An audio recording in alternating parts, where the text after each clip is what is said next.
नमस्कार। मैं हूं अंजू पंकज। बहुत बहुत स्वागत है आप सबका। मैं चाहे ये करूं, मैं चाहे वो करूं, मेरी मर्जी।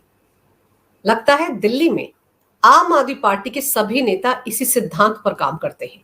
फिर चाहे वो पूर्व सीएम हो या मौजूदा सीएम हो, मंत्री हो या एमसीडी की मेयर हो या एमसीडी के पार्षद हो, सब के सब यही मानकर चलते हैं कि अगर उनकी मर्जी के हिसाब से काम हो रहा है तब तो ठीक है, और अगर उनकी मर्जी के हिसाब से नहीं हो रहा है तो वो अलोकतांत्रिक है और असंवैधानिक है। अब आप देखिए शुक्रवार को किस तरह का हाई वोल्टेज ड्रामा एमसीडी में देखने को मिला। एमसीडी की स्टैंडिंग कमेटी में आखिरी सदस्य यानी कि 18वें सदस्य के लिए वोटिंग होनी थी, चुनाव होना था। 18 सदस्यों की स्टैंडिंग कमेटी होती है। एकमात्र सीट जो खाली हुई थी वो कमलजीत सहरावत की वजह से खाली हुई थी, क्योंकि अभी हाल ही में वो लोकसभा चुनाव जीती हैं, तो इस वजह से वो सीट खाली हुई थी। इसी सीट के लिए चुनाव होना था। चुनाव जल्द से जल्द हो ताकि जो कोरम है 18 सदस्यों का स्टैंडिंग कमेटी का वो पूरा हो। और स्टैंडिंग कमेटी एमसीडी की सबसे पावरफुल बॉडी होती है, क्योंकि जितने भी प्रोजेक्ट दिए जाते हैं, जितने भी ठेके दिए जाते हैं, उसको लेकर जो फैसले होते हैं वो यही स्टैंडिंग कमेटी करती है। ऐसे में ये माना जाता है कि जिसका बहुमत होता है स्टैंडिंग कमेटी में, कायदे से एमसीडी को वही चलाता है। इसीलिए मारामारी मची हुई थी कि जो आखिरी सदस्य के लिए चुनाव होना है वो चुनाव इस तरीके से हो ताकि उसमें कहीं ना कहीं आम आदमी पार्टी को लग रहा था कि उनकी उम्मीदवार निर्मला कुमारी जीत जाए और बीजेपी को लग रहा था कि उनके उम्मीदवार जीत जाए। इसीलिए मारामारी मची हुई थी। तो एमसीडी की स्टैंडिंग कमेटी के आखिरी सदस्य के लिए शुक्रवार को जो वोटिंग हुई उसमें बीजेपी के पार्षद सुंदर सिंह तंवर ने बाजी मार ली। उन्हें 115 वोट मिले, जबकि आम आदमी पार्टी की उम्मीदवार निर्मला कुमारी को एक भी वोट नहीं मिला, क्योंकि आम आदमी पार्टी के किसी भी पार्षद ने इस वोटिंग में हिस्सा नहीं लिया। आम आदमी पार्टी के सभी पार्षद सदन से बाहर ही रहे और वहीं पर हल्ला गुल्ला मचाते रहे। उन्होंने इस पूरी चुनावी प्रक्रिया को अवैध भी घोषित किया। अब समझने वाली बात यह है कि बीजेपी के उम्मीदवार की जीत के साथ स्टैंडिंग कमेटी, जिसमें कि 18 सदस्य होते हैं, उसमें बीजेपी के 10 सदस्य हो गए हैं और आम आदमी पार्टी के सिर्फ 8 सदस्य हैं। यानी कि इस कमेटी में जो सर्वोच्च बॉडी मानी जाती है एमसीडी की, जहां पर सारे डिसीजंस लिए जाते हैं, वहां पर बीजेपी का पलड़ा भारी है। और एमसीडी में भले ही आम आदमी पार्टी का दबदबा हो, सबसे ज्यादा सीटें उन्होंने जीती हो, लेकिन चूंकि अब ये जो सर्वोच्च बॉडी है इसमें बीजेपी का पलड़ा भारी है, तो बीजेपी की ही चलेगी। एमसीडी में जिसका पलड़ा स्टैंडिंग कमेटी में भारी होता है, चलती उसी की है। अब सबसे अहम बात यह है कि ये चुनाव ना तो मेयर ने करवाया, ना ही डिप्टी मेयर ने करवाया, बल्कि पीठासीन अधिकारी जो थे वो अतिरिक्त आयुक्त जितेंद्र यादव थे। एमसीडी की कमिश्नर ने उनको ही जिम्मेदारी सौंपी थी, क्योंकि जब दिल्ली की मेयर शैली ओबराय ने ये कहा था कि इस सदस्य के चुनाव की प्रक्रिया जो है वो 5 अक्टूबर को की जाएगी, तो मामला एलजी तक पहुंच गया था और एलजी ने कहा था कि जल्द से जल्द ये चुनाव की प्रक्रिया करवाई जाएगी। और गुरुवार देर शाम को उन्होंने एक निर्देश जारी किया था दिल्ली एमसीडी के कमिश्नर को और उनसे कहा था कि वो इस चुनाव को पूरा करवाएं। अगर मेयर सदन में मौजूद रहते हैं तो उनकी अगुवाई में ये चुनाव होगा, अगर वो नहीं है तो डिप्टी मेयर की अगुवाई में ये चुनाव होगा, अगर दोनों नदारद रहते हैं तो फिर वो किसी भी सीनियर सदस्य को, किसी भी सीनियर पार्षद की अगुवाई में ये चुनाव करवा सकते हैं। एमसीडी के कमिश्नर ने ये चुनाव करवाने की जिम्मेदारी अतिरिक्त कमिश्नर जितेंद्र यादव को सौंपी। वो पीठासीन अधिकारी थे, उनकी अगुवाई में ही चुनाव की प्रक्रिया पूरी हुई। और सबसे अहम बात यह है कि पीठासीन अधिकारी ने यह आदेश भी जारी किया था कि कोई भी पार्षद अपने साथ किसी भी तरह का इलेक्ट्रॉनिक गैजेट या मोबाइल फोन लेकर सदन के अंदर नहीं आएगा। चुनाव की प्रक्रिया के दौरान किसी के पास भी फोन मौजूद नहीं रहेगा। और यहीं पर सबसे ज्यादा दिक्कत थी आम आदमी पार्टी के पार्षदों को, क्योंकि आपको यह भी याद दिला दूं कि एमसीडी के अंतिम सदस्य का चुनाव करने के लिए 26 सितंबर को चुनाव होना था, लेकिन चुनाव से ठीक पहले बीजेपी ने आम आदमी पार्टी के 3 पार्षदों को अपने पक्ष में कर लिया था। साथ ही कांग्रेस के 9 एमसीडी पार्षदों ने पहले ही ऐलान कर दिया था कि वो इस चुनाव में हिस्सा नहीं लेंगे, जबकि इससे पहले हुए मेयर के चुनाव में जब शैली ओबराय का चुनाव हुआ था, उस वक्त कांग्रेस ने आम आदमी पार्टी का साथ दिया था, लेकिन स्टैंडिंग कमेटी के आखिरी सदस्य के लिए होने वाले चुनाव में कांग्रेस ने साफ कर दिया था कि वो इस चुनाव में हिस्सा ही नहीं लेंगे। तो ऐसे में आम आदमी पार्टी के लिए दिक्कत की बात थी और इस तरह से संख्या बल के लिहाज से आम आदमी पार्टी कमजोर पड़ती नजर आ रही थी और माना यही जा रहा है कि यही वजह है कि मेयर शैली ओबराय ने चुनाव को 5 अक्टूबर तक टालने का ऐलान कर दिया था। यानी कि यह माना जा रहा था कि संख्या बल को देखते हुए आम आदमी पार्टी इस चुनाव को टालना चाह रही थी। उनको यह लग रहा था कि चुनाव से पहले 3 पार्षद बीजेपी के पाले में चले गए हैं और अरविंद केजरीवाल एंड कंपनी को डर इस बात का सता रहा था कि कहीं ना कहीं क्रॉस वोटिंग हो सकती है। इसीलिए अरविंद केजरीवाल ने अपने पार्षदों से कहा था कि वो मोबाइल फोन लेकर सदन के अंदर जाएंगे, वोट देने के बाद अपने मतपत्र की फोटो खींचेंगे और उनको भेजेंगे। ये काम करवाना चाहते थे अरविंद केजरीवाल अपने पार्षदों से। वो इस बात को सुनिश्चित करना चाहते थे कि उनके पार्षदों ने क्या उनकी पार्टी की उम्मीदवार को ही वोट दिया है, कहीं क्रॉस वोटिंग तो नहीं कर रहे हैं।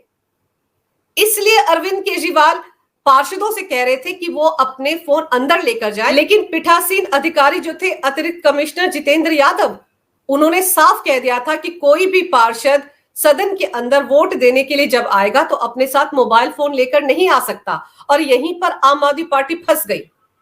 इसीलिए आम आदमी पार्टी ने हो हल्ला करना शुरू कर दिया और ये कहना शुरू कर दिया कि एलजी को तो अधिकार ही नहीं है, वो इस तरह से चुनाव की प्रक्रिया शुरू करने का आदेश जारी कर ही नहीं सकते। उन्होंने अलोकतांत्रिक तरीके से दखल देने की कोशिश की है एमसीडी की प्रक्रिया में। ये कहकर शोर मचाया आम आदमी पार्टी ने और फिर एमसीडी में संख्या बल को देखें तो 250 पार्षद हैं जिन्हें स्टैंडिंग कमेटी के अंतिम सदस्य का चुनाव करना था।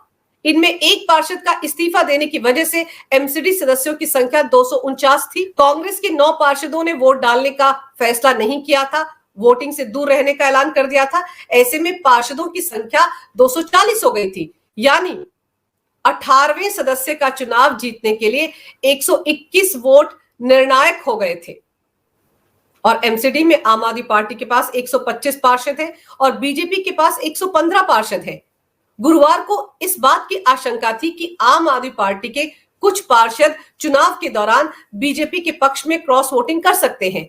ऐसे में चुनाव होने पर बीजेपी के प्रत्याशी के जीतने की उम्मीद ज्यादा थी। बीजेपी की प्रत्याशी की जीत से स्टैंडिंग कमेटी पर बीजेपी का कब्जा हो सकता था, यानी मेयर आम आदमी पार्टी का होते हुए भी एमसीडी पर बीजेपी का कब्जा हो सकता था। इसीलिए आम आदमी पार्टी की मेयर शैली ओबराय ने ये सारा गणित भांपते हुए चुनाव 5 अक्टूबर तक टाल दिया था।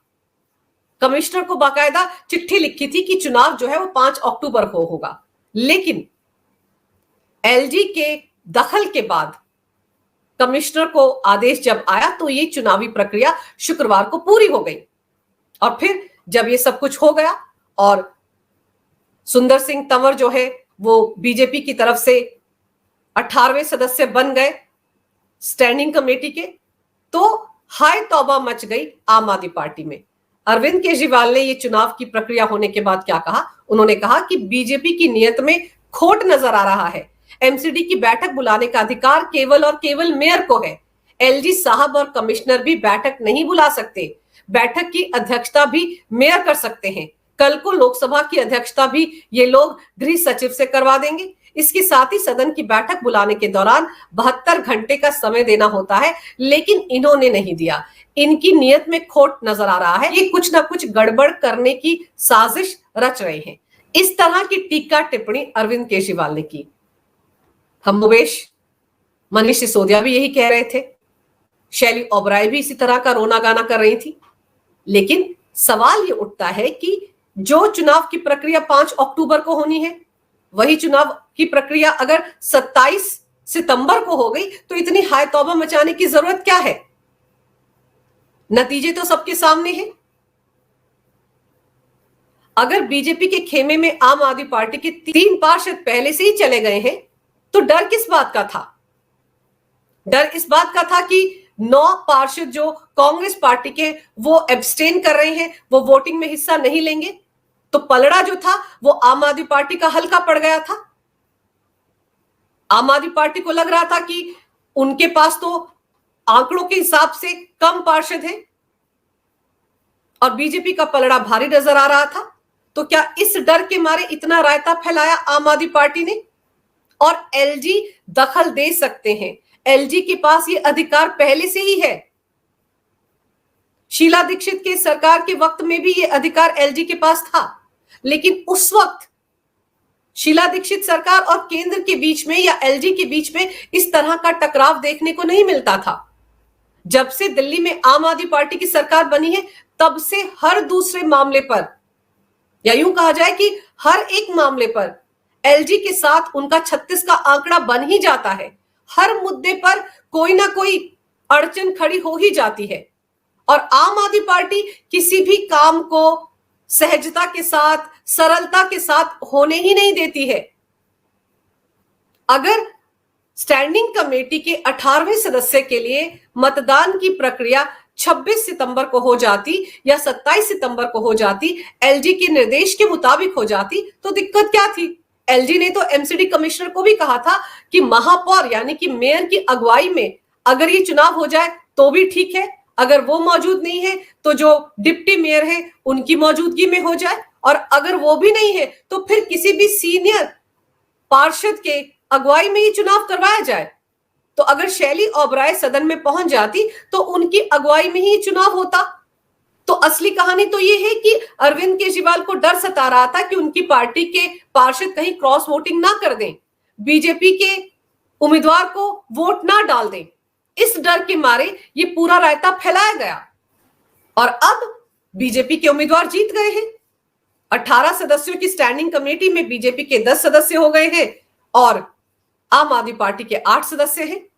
तो भले ही आम आदमी पार्टी की मेयर हो, डिप्टी मेयर हो, लेकिन असलियत तो यह है कि एमसीडी पर बीजेपी का ही कब्जा हो गया है। तो अब जो रोना गाना शुरू किया गया है आम आदमी पार्टी का, उसमें हो सकता है ये लोग सुप्रीम कोर्ट तक जाएं, क्योंकि अरविंद केजरीवाल की तरफ से यह भी कहा जा रहा है कि जो कुछ बीजेपी ने चंडीगढ़ में एमसीडी के चुनाव के दौरान किया था, बिल्कुल वैसा इतिहास बीजेपी ने यहां पर दोहराया है। और अरविंद केजरीवाल को इस बात का भी डर सता रहा है कि आने वाले दिनों में कहीं उनके और पार्षद भी पाला बदलकर बीजेपी के पास ना चले जाए। तो होने को कुछ भी हो सकता है, लेकिन फिलहाल 18वें सदस्य को लेकर शुक्रवार को जो नतीजा आया है उसके हिसाब से दिल्ली एमसीडी पर बीजेपी का कब्जा हो गया है और आम आदमी पार्टी हाथ मलते रोते गाते ही रह गई। अगर आपको ये वीडियो अच्छा लगे तो कृपया इसे लाइक करें, शेयर करें। अगर आप पहली बार मेरे चैनल पर आए हैं तो कृपया मेरे चैनल को सब्सक्राइब करना ना भूलें। मेरे चैनल को अपना पूरा समर्थन दें। ये वीडियो देखने के लिए बहुत बहुत धन्यवाद। नमस्कार। भारत माता की जय हो। वंदे मातरम और जय श्री राम।